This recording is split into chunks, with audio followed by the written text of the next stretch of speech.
Happy new year. बिल्कुल happy new year to all of you. आप सभी लोगों को नए साल की बहुत बहुत शुभकामनाएं। इसी तरीके से पढ़ते रहिए, मेहनत करिए और आगे बढ़ते रहिए। ये जर्नी आम जर्नी नहीं है जो आप जी रहे हैं। आपने बहुत कठिन रास्ता चुना है। सच बता रहा हूं, नीट, जेई और किसी भी कॉम्पिटेटिव एग्जाम की तैयारी जब आप करते हैं तो ये बहुत टफ जर्नी होता है। इसमें सिर्फ आप सब्जेक्ट नहीं सीख रहे हैं, इसमें सिर्फ आप फिजिक्स, केमिस्ट्री, बायोलॉजी नहीं सीख रहे हैं, इसमें भाई इन नंबर ऑफ चीजें सीख रहे हैं। इसलिए आपको बहुत ज्यादा टफ लगता है, बहुत ज्यादा मुश्किल लगता है। क्या सिर्फ इस आपने पिछले 6 महीने में क्या सिर्फ आपने फिजिक्स, केमिस्ट्री, बायोलॉजी पढ़ा है क्या फिजिक्स, केमिस्ट्री, बायोलॉजी से डील करना सीखा है क्या? ईमानदारी से बताइए। Of course not. आपका जवाब होगा नहीं सर। क्या सीखा है?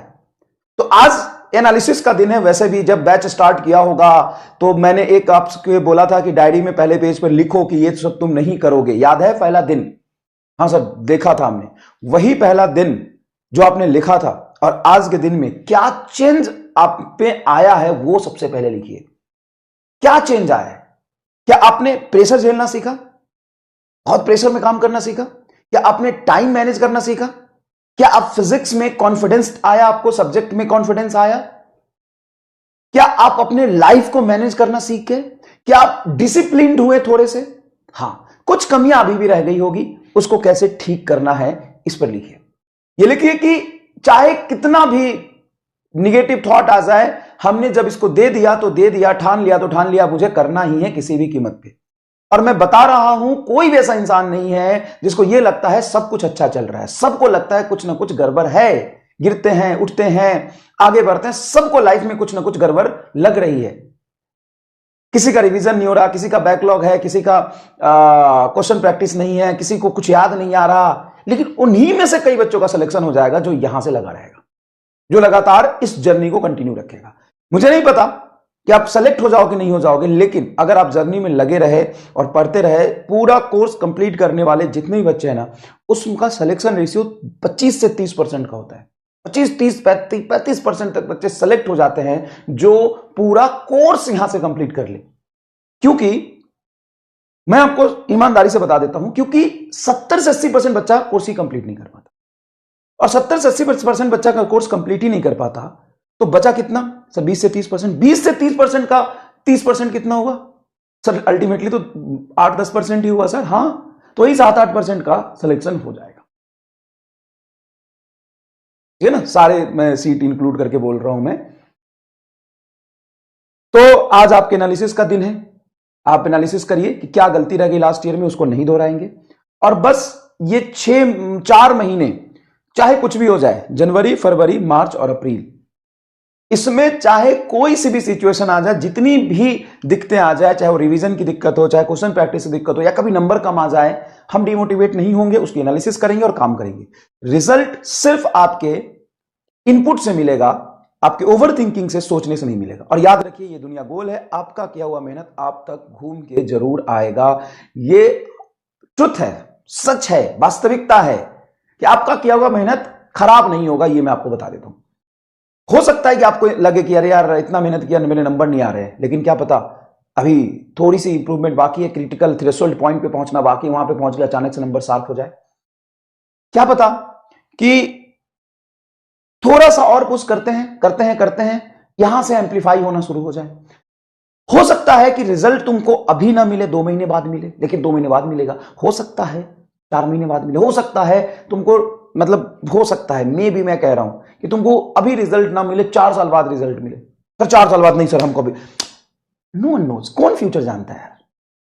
आपका काम है सिर्फ आंख बंद करके मेहनत करना। हालांकि बहुत टफ है, बहुत मुश्किल है, लेकिन आपके पास कोई दूसरा रास्ता नहीं है तो बताइए। ठीक है ना? है तो बताइए, नहीं है ना तो बस इस पे लगे रहिए। ठीक है, आराम से। 4 महीना है, जनवरी, फरवरी, मार्च, अप्रैल। फरवरी एंड तक आपका सिलेबस, मतलब फरवरी एंड तक 15 फरवरी या 18 फरवरी वो है प्लानर बनाया है, लेकिन फरवरी एंड से पहले ही लास्ट वीक ऑफ फरवरी में आपका सिलेबस कंप्लीट हो। उसके बाद 2 महीना बहुत होता है बेटा। ठीक है, और धीरे धीरे हम आपको रिवीजन भी करा रहे हैं, आगे भी पढ़ा रहे हैं, क्वेश्चन प्रैक्टिस भी करा रहे हैं, जेईई मेन पूरा करा रहे हैं, संघर्ष असाइनमेंट करा रहे हैं, तो आप अच्छा कर रहे हो। लेकिन जब आप बहुत अच्छा पढ़ते हो ना, तो फिर देखो, कम पढ़ोगे कम भूलोगे, ज्यादा पढ़ोगे ज्यादा भूलोगे, लेकिन उसी को एक बार रिवाइज कर लोगे, सब कुछ तुम्हारे टिप पे हो जाएगा। उसकी चिंता मत करो। मैं लास्ट में टाइम निकाल के 20-20 मिनट का भी रिवीजन वीडियो दे दूंगा, ताकि सारे फॉर्मूले एक साथ कैसे पूरे चैप्टर को रिवाइज करते वो भी बता दूंगा, ठीक है। लेकिन तुमको शॉर्ट नोट्स बना के रिवाइज करना है। पीडीएफ कल मैंने दे दिया, उससे कितना फायदा हुआ ये बताओ, देखा, ठीक है, आगे भी दिया। तो आप बहुत अच्छा करेंगे, मेहनत करते रहिए, ठीक है।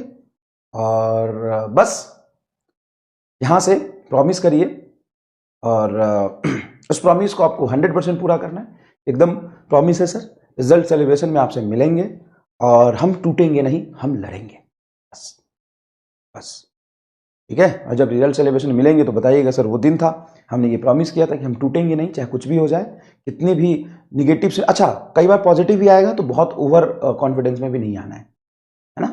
हम टूटेंगे नहीं, हम लड़ेंगे और हम जीतेंगे, ठीक है। प्रॉमिस है, हम टूटेंगे नहीं, हम लड़ेंगे और हम जीतेंगे, ठीक है। चलो चलो अब पढ़ लेते हैं भाई पढ़ लेते हैं भाई। लेकिन हाँ, ये मैं लॉन्ग टर्म, जैसे कहते हैं ना, लॉन्ग टर्म का ज्ञान दे रहा हूं थोड़ा, कि देख भाई, दुनिया गोल है, तुम्हारा किया हुआ मेहनत तुम तक जरूर आएगा। वो आज आए, कल आए, 2 महीने बाद आए, 4 साल बाद आए, 10 साल बाद आए, लेकिन तुम्हारा किया हुआ मेहनत तुमको ही मिलेगा, कोई और नहीं ले जा सकता है, ठीक है। जितना हार्ड वर्क कर रहे हो, वो तुम्हारा मेहनत तुम तक वापस आएगा। किसी के घर के हालात अच्छे नहीं है, किसी के मतलब घर में कुछ प्रॉब्लम है, किसी के हेल्थ इश्यू हो सकते हैं, किसी के फैमिली में कोई इशू हो सकता है, बहुत सारे प्रॉब्लम होंगे आपके लाइफ में। सिर्फ पढ़ाई, हम सिर्फ पढ़ाई पढ़ाई की बातें करते हैं, सिर्फ पढ़ाई, सिर्फ पढ़ाई पढ़ाई पढ़ाई, वो तो ठीक है, पढ़ाई तो होगा, लेकिन बहुत सारे ऐसे लोग होंगे जिनके इकोनॉमिकल कंडीशन से, क्राइसिस से गुजर रहे होंगे। कई लोग होंगे जिनका इमोशनल ब्रेकडाउन बहुत चल रहा होगा, कई लोग होंगे जिनके फैमिली की तरफ से उतना सपोर्ट नहीं होगा, कई लोग होंगे जिनके फैमिली का वही सपोर्ट है, मतलब पूरे फैमिली की वही उम्मीद है, इस प्रेशर में भी होंगे। कई फैमिली का बहुत टॉक्सिक माहौल होगा। लेकिन ये चीजें ना मोर और लेस सबके साथ है, इससे परेशान मत हो। दूसरी बात, एक और बढ़िया चीज बता देता हूं, ध्यान से सुनना, बहुत बढ़िया चीज बता देता हूं। किसी के बिना किसी की लाइफ रुकती नहीं है, और ये लाइफ, ये जीवन तुमको आगे पूरे जीवन अकेले जीना है। आज तुम्हें किसी चीज से बहुत लगाव है, या किसी चीज से तुम बहुत परेशान हो, तो एक चीज याद रखना, नथिंग इज परमानेंट। सच बता रहा हूं, आज से 2 साल बाद या 1 साल बाद, आज तुमको जिस चीज से बहुत ज्यादा लगाव है, या आज तुम किसी चीज से बहुत ज्यादा परेशान हो, आज से 6 महीने बाद, 1 साल बाद, उस चीज को सोच के तुम्हें अपने आप पे हंसी आएगी।